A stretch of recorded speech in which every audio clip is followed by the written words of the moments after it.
Under the oppressive heat of a jungle sun, two tiny puppies stood quivering on a bed of cracked, dry earth. Their small bodies, barely 6 weeks old, were coated in patchy fur of dusty brown and soft gray. They didn't flee or whimper. Instead, they rose on shaky hind legs, their delicate front paws pressed together as if in a desperate prayer to the jungle's fiercest predator. The air was thick with the hum of insects and the distant rustle of leaves, behind a tangle of twisted vines. And fallen branches, their mother a wiry stray with matted black fur lay trapped. A heavy log, fallen during a recent storm, pinned her hind leg. Her breaths were shallow, her eyes clouded with pain and fear. The puppies had nudged her, licked her face, and tugged at the vines with their tiny teeth, but their efforts were futile. They were alone, hungry and exhausted, until they saw him. The tiger emerged from the shadows of the dense foliage, his amber coat gleaming like fire under the dappled light. His massive paws barely disturbed the earth as he moved, his eyes sharp and unyielding. The puppies froze with their instincts, screaming to run, but something deeper held them in place. They turned to face him, trembling but resolute. The brown puppy rose first, pressing its paws together in a clumsy, pleading gesture. The gray one followed, its tiny body swaying as it mirrored its sibling's motion.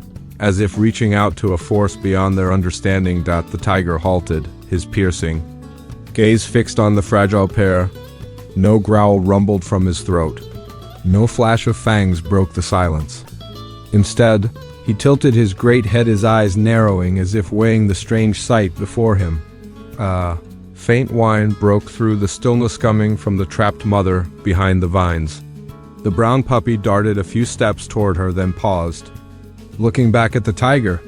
Its wide eyes carried a silent plea. Follow. With deliberate slowness, the tiger approached. The air grew heavy with the scent of damp earth, fear, and faint traces of milk. He sniffed the tangled vines. Then, with a single, effortless swipe of his paw, he shoved the heavy log aside. It rolled away as if weightless, freeing the mother. Dog God, she blinked up at the towering predator, her body tense, but too weak to flee. For a fleeting moment, their eyes met, two mothers, one wild, one broken. Bound by something beyond the laws of the jungle, the puppies yipped softly, pressing against their mother's side, their tiny tails flicking with relief. Then, as if guided by instinct, they turned back to the tiger. The gray puppy rose again. On its hind legs, paws pressed together, not in fear but in gratitude. The brown one dipped its head low, ears flattened, a quiet bow to the creature that could have ended them but chose to save instead. The tiger's gaze softened almost imperceptibly. A flicker of something ancient and kind in his eyes. With a low huff, he turned and melted back into the jungle, his stripes blending with the shadows until he was gone.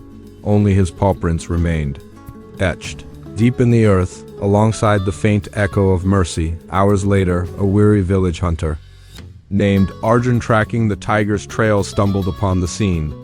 He found the mother dog curled around her puppy's weak, but alive, with massive paw prints circling the cleared vines. Weeks later, under the soft glow of dawn, the mother dog, now healed, lay outside Arjun's small hut.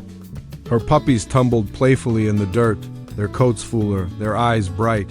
Arjun leaned against a tree, watching the horizon. Where the jungle stretched endlessly, somewhere out there a tiger roamed, carrying a silent vow. Sometimes the wild bends to spare the helpless. Sometimes compassion roars louder than hunger.